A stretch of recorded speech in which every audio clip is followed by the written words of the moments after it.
Can I use this? God bless you, everyone. Thank you for coming. I go to a Nigerian church back in Maryland where I worship. And I just want to say, can we get an amen from the house that our God is a mighty God? Amen. I want to say, our God is a great God. We're going to talk about some terrible things, but our God is a great God, and our God is going to get the victory. We have a little film.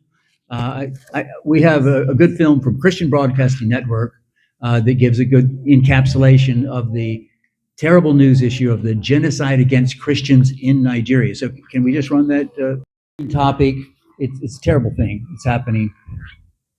As Open Doors has reported, there are thousands of Christians that are persecuted and killed for their faith every year. But 8 out of 10 of the Christians who die every year simply because they believe in Jesus Christ, those people are killed in Nigeria. Okay, so there are 5 to 10 times more people killed in Nigeria every year than were killed in Gaza on October the 7th, 2023. Okay, so we're talking about the greatest genocide, one of the greatest genocides in history. It's happening on our watch, and most people don't know too much about it. Good news is that in recent days and weeks, the Nigeria issue is coming up to the top of the news cycle. So we're hearing about it on Fox News, on the nightly news. We're hearing the governor of Texas condemn it. We're hearing about Senator Ted Cruz bill that's going to enforce sanctions against Nigeria. Exactly what Congressman Smith is recommending.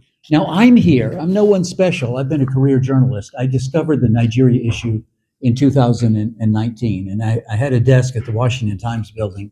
And when I saw the photos of the babies, the bodies of the babies and the women and the children who were being buried in shallow graves in Nigeria, it was touching. It was moving. I'd never seen anything like this. I'd reported atrocities that had happened in northern Iraq after I was a State Department official in Iraq for 2 years. But what's happening in Nigeria is much, much worse. So I am heartily encouraged by the fact that in this room we have problem solvers.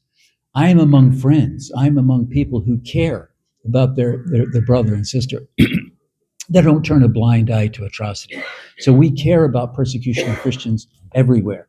And we are difference makers. The United States can have impact. That's why Senator Cruz has got this bill going. But first, before we can solve the problem, let's recognize the fact that the United States can have impact, but this problem has to be taken on by the Nigerians themselves. Am I right there? The Nigerians, this is their war. This is their genocide. They have to seize control. So they cannot do this unless the real cause of the problem is understood, unless the problem is diagnosed. It's a sickness. It's religious. It's a religious hatred that comes out of a branch of Islam. Not all of Islam is evil, but there is a branch of Islam. There's a branch of Islam that is called Islamism. And this kind of Islam that really emerged in Saudi Arabia in the 18th century and gave rise to Salafism in Egypt in the 1920s and then to Al-Qaeda and ISIS, that caused me to go to Iraq and be part of the US occupation for a couple of years. That kind of Islam is deadly, and it is very evil.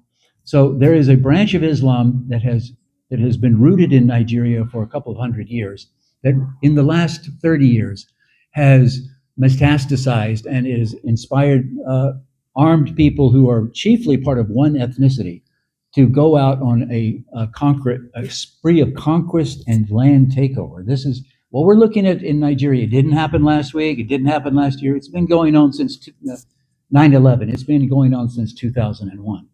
Because the very day that the Twin Towers were attacked by the suicide bombers, that same very day, a campaign of burning and pillaging began in Iraq, and it's been going on since then.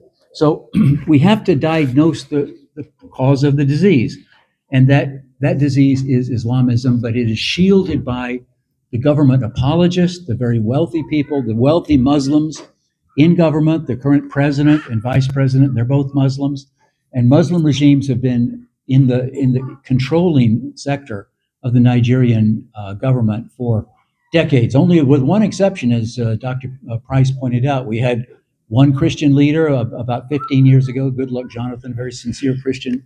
But since then, Muslims have reigned supreme.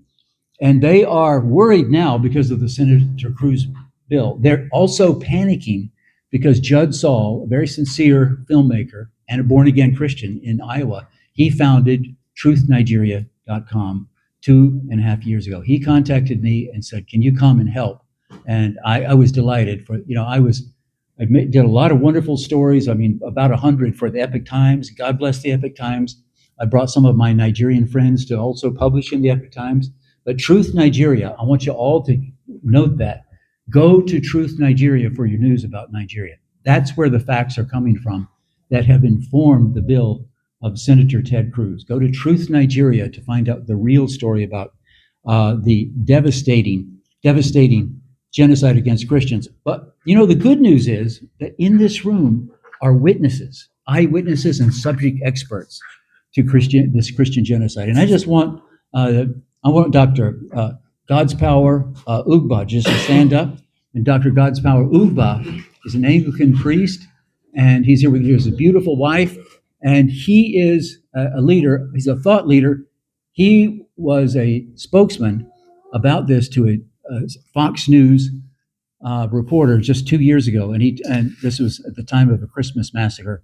And he stood to me, he gave a wonderful report, and I would you like to contact him afterwards, get his information. And I want to thank you, Father God's Power. God bless you.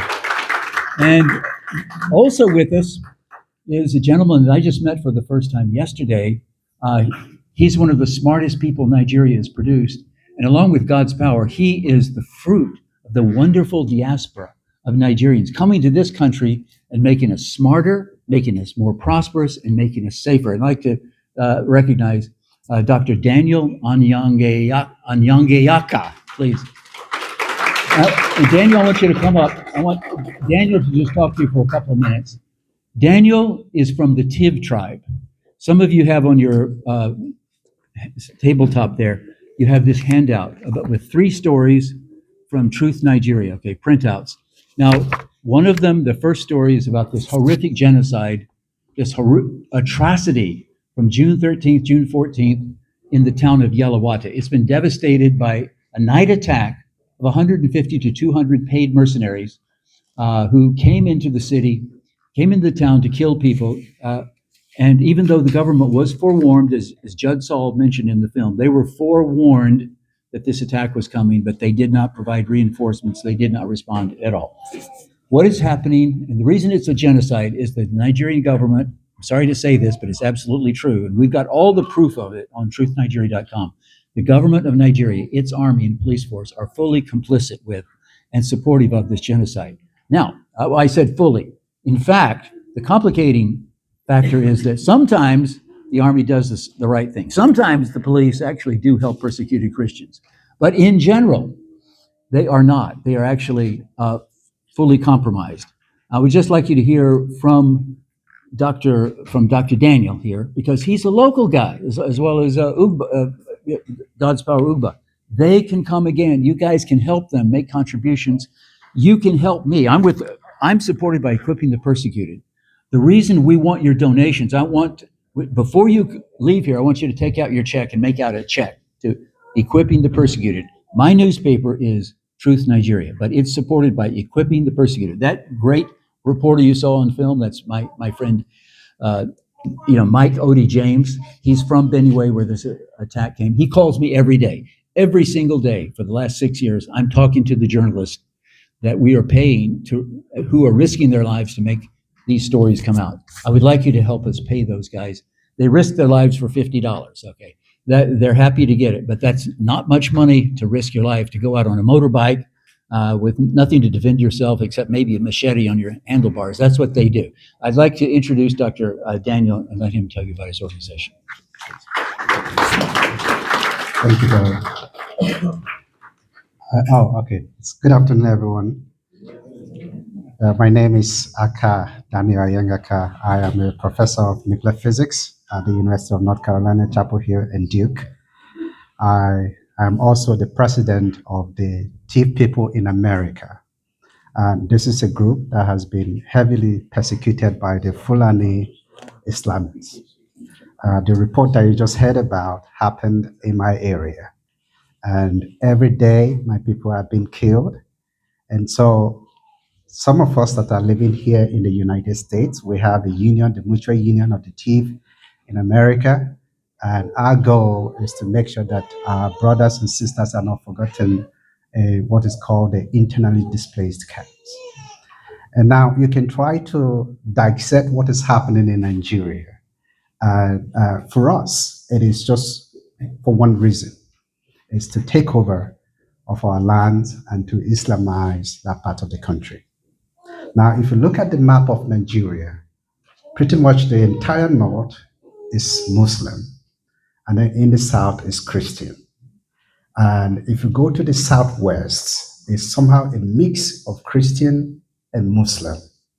But from Benue to the east is entirely Christian. You have just a few Muslims in that region. And the reason was this, that back in the 1800s, they had what is called the Usman Dan Fodio Jihad. And the goal, what their main goal was to dip the Quran in the Atlantic Ocean. And if you're coming from the northern part of Nigeria, you have to come through Benue in order to go down there. And so that is where they stopped the advance of this jihad. And their goal is to resurrect that and make sure that they take over the entire country and make it into a Muslim country. And the Tea people stopped them back then, and we are determined to stop them again. And so, without wasting much time, I would like to, I had prepared some remarks here, but I won't take much time. But my organization, we believe that education is powerful. We have had kids that have grown up in this camp for over 20 years. We've had people living in the camps, kids that have grown up in camps, they don't even know what a home looks like. If you go to these camps, they are deplorable. And so my organization is here. We try to sponsor these kids to school. We give scholarship. We also send relief materials to support them in the camps. We also engage in advocacy. And every year we go back to this camp and do medical missions. And that is where we need your support if you are able to. Later this year, we'll be going back to those camps to try and at least provide health services to this organization. Now, just like my brother here said, we can pray. We can also do advocacy. But it's also important to support these people and my organization with your resources. Thank you again for this wonderful opportunity. I appreciate you.